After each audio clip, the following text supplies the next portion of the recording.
Cacao lover after pagkatapos ng 48 hours. Ito na siya ngayon. 48 hours after. Yan.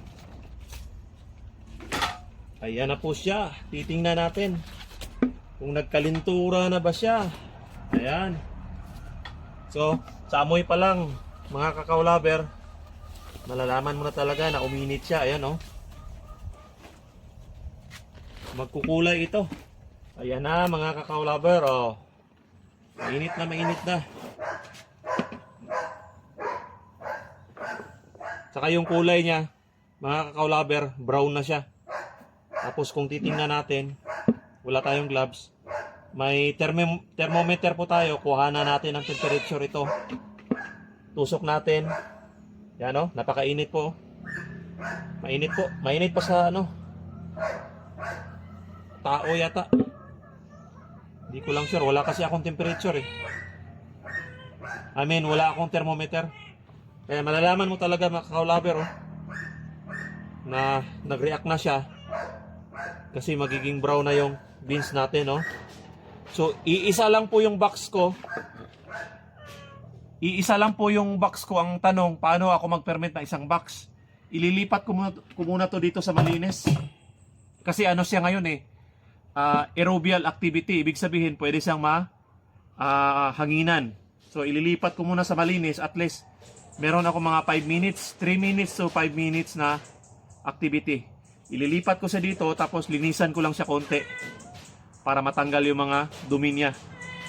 Mga lumang mga microbes dito at saka mga residue ng kakao. Ayan, oh, nagiging brown kasi yung kahoy. So, linisan ko muna siya, tsaka ko ibabalik na may dahon na.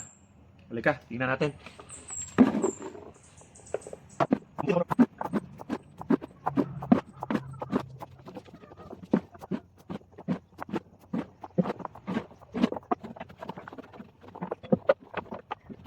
Ito na po yung beans, mga cacao lover. Tatakpan lang natin para hindi wala yung init niya bago tayo maglinis to sa kabila.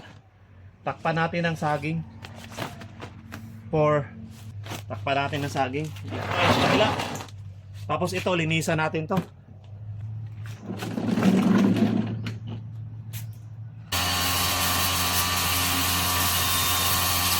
Ayan na, malinis na, mga cacao lover. Malinis na siya.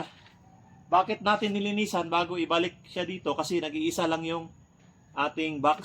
So dapat malinisan, maalis yung mga dating mga laman dito. No, mga dumi-dumi para panibagong fresh na ilalagay natin. Tapos bubuhusan natin 'to mainit na tubig. And mainit na tubig, mga cacao lover.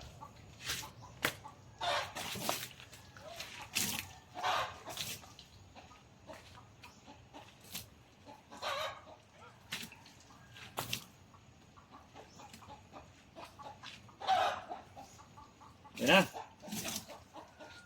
I-dry lang natin siya mga 5 minutes siguro, mga cacao lover. Yan, maganda po. May gulong po yung ano ko, fermentation box. I-dry lang natin siya konti.